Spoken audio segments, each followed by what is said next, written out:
Hi, everybody. This is Todd Creager.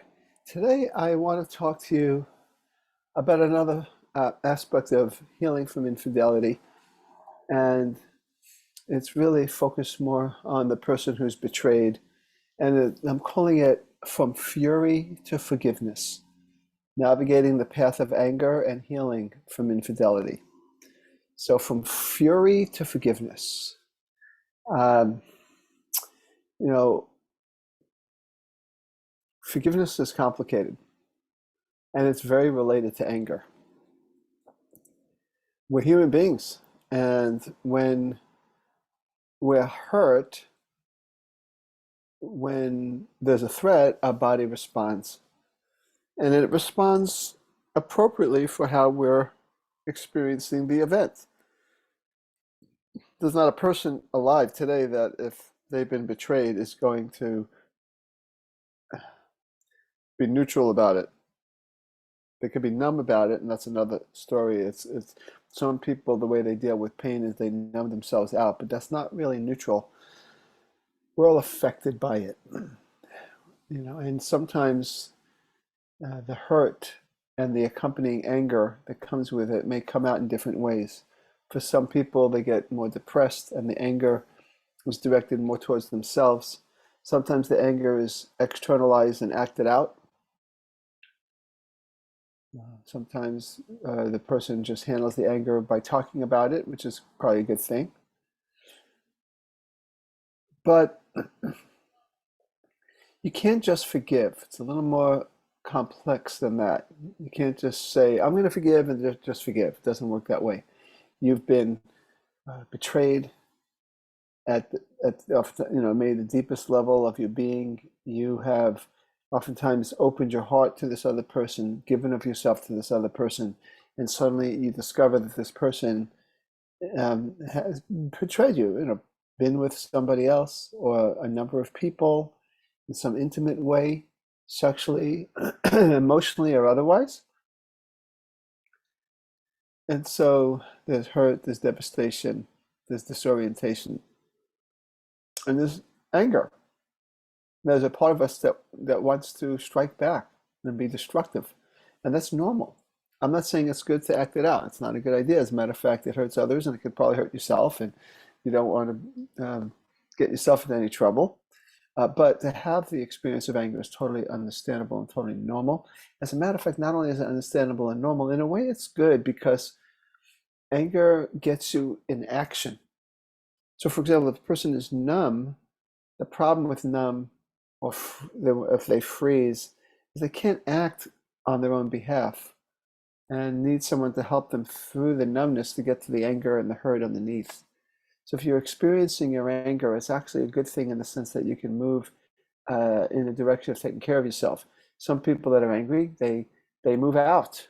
Sometimes they set a boundary, like, you better go to therapy with me and without me, and if you don't, I'm done. There can be, you got to move out temporarily.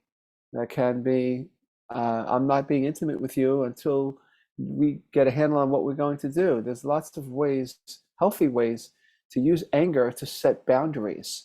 So anger itself is not a bad thing. What we do with it can be good or bad based on how it ultimately affects us. But anger is about setting boundaries, and we need to set boundaries, especially when boundaries have been betrayed at our expense because of the person who betrayed us.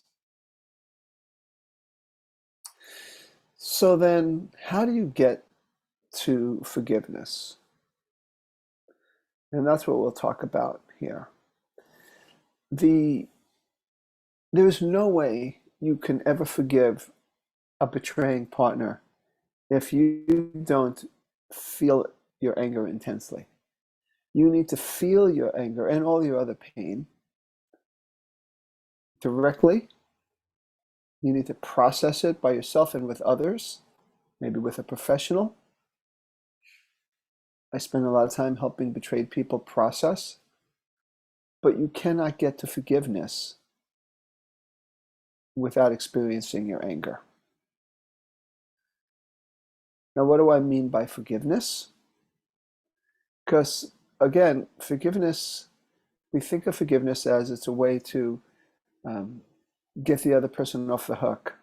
I don't think that's very accurate, even though ultimately, when there is forgiveness, in a way, the other person is maybe being given a second chance if you want to stay in the relationship, or at least has a chance to have some decent relationship with you, or maybe at least is not the target of your venom when you hit that forgiveness stage. So it does let them off the hook to that extent. But it really is about you letting you off the hook of the pain. But this is not an event, this is a process that only happens when you go through the pain, the anger especially. And so having this fury, this anger, and the hurt that accompanies it, and experiencing it fully, crying about it, expressing what you feel to that person and others, there's a point where you can now make a choice. Do I want to let go? And I let go from me. Number one reason is for me. I think of when I forgive someone that it's a loving act to myself. And it's because when you forgive, you're letting go of the pain associated with that. The other complex part about forgiveness, though, is that it's very important to realize that the anger is there to protect you. And so there's going to be a part of you that says, there's no way I'm going to forgive this person who betrayed me because now I'm laying myself open to being hurt again. It's something I work with betrayed people a lot. I just was working with someone just yesterday. His partner betrayed him, and he wants to be with his partner. His partner is working in ways that really build his confidence that things are going to be better now. She's addressing the underlying issues of why she cheated, and she's just showing up in different ways than she did before. Much more aware, much more conscious, much more thinking in terms of two people, not just one. And yet, there's a part of him that's angry and doesn't want to fully forgive because if he does, it means on some level he's opening himself up to be hurt again. Now, I'll talk about that in a little bit. But I'm just saying that's the complexity of forgiveness. You want to let go of the pain, but you also don't want to have that piercing pain in the future. I said to this person, this betrayed man, that in a way your choice is to continue having the dull ache of your anger and your wall up versus letting it down, being fully forgiving, and then opening yourself up to a potential um, piercing pain like he had before when he first discovered the infidelity. Of course, there's ways to gauge, and that's what I'll talk about in a little while. But before I go there, I do want to talk about the role of empathy and compassion in the forgiveness process. One of the things I've learned in helping couples and individuals heal from infidelity is that we got to go deep. We can't stay on the surface of things. Oh, he's just a cheater or she's just a cheater. It's not really true. There's an underlying or a number of underlying factors that contribute to this person's cheating. And there has to be a curiosity, of course, on the person who betrays part, but also on the person who was betrayed to be curious, like what was behind it, what was what were you trying to do, what early childhood wound were you trying to compensate for? This is truth. I've seen this thousands of times now in my 40-year career doing this work, that even though there are sociopaths out there, the great majority of people that come to me because they've cheated or the partners that are coming because they were betrayed are not dealing with sociopaths. It's more complicated than that. And so it's easier to have empathy and compassion when you go deeper, when you don't look at just the surface view of their behavior and go deeper into their hurt and their pain and why they did it. So that's very important in terms of compassion and ultimately to be able to forgive. Until the person sees the person who betrayed as more than just a cheater, it's very difficult to get to that forgiveness and to have that compassion, of course. With a deeper understanding, then it's easier to empathize with the pain of the other person. You can't empathize with the cheating behavior, but you can empathize with the pain of that person and that pain that was part of what led the betrayed person, the betrayer, to betray. So that's an important part of it. And of course, once you have more empathy and more compassion, you're softening and you're moving towards letting go of the pain, letting go of the hurt, letting go of the anger, which is the forgiveness process. So, what are some steps that you could take towards forgiveness? I think the first step is to forgive yourself. Forgive yourself for any decision you make. You need to forgive yourself as the betrayed person. If you decide, I can't do it, I'm not able to get past it, I need to leave. Don't be judgmental of you. You might know someone who made a different decision, who stayed in the marriage or the relationship after the discovery of the infidelity, and maybe it's just not what you want to do.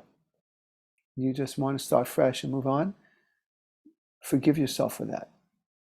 If, on the other hand, you want to stay in the relationship because you value that person, because you see the goodness in that person, because there's children and you don't want to just break up the family, forgive yourself for that.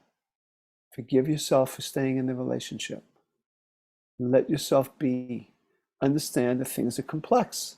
That's why I keep using the word complex because it's an important word when you're talking about forgiving someone who hurt you so bad, who betrayed you. And of course, forgiving the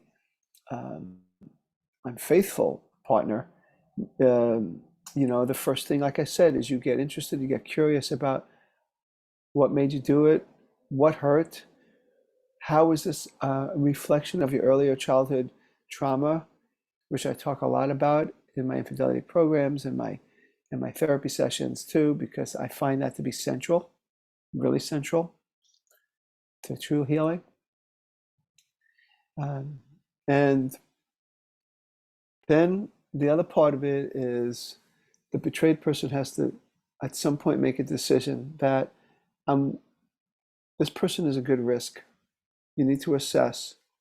You need to assess, is this person a good risk? Is this person someone who's showing me growth, maturity, willingness to be uncomfortable, willingness to listen? Is this person someone who's demonstrating that he or she is worth me taking a chance on again? And if the answer is yes, it doesn't have to be unanimous inside of you. In other words, ambivalence is always a part of it. It's always a part of us that might want to hold back.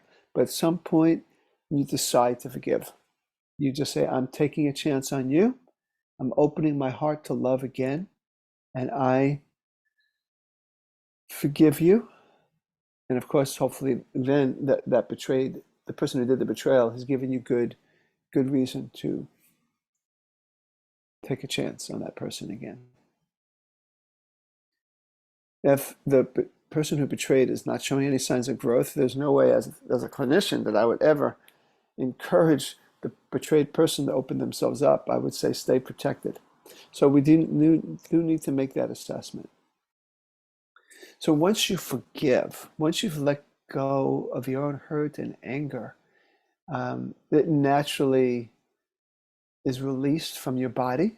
It doesn't mean you never have it again. It might be a process you got to do more than once, probably is.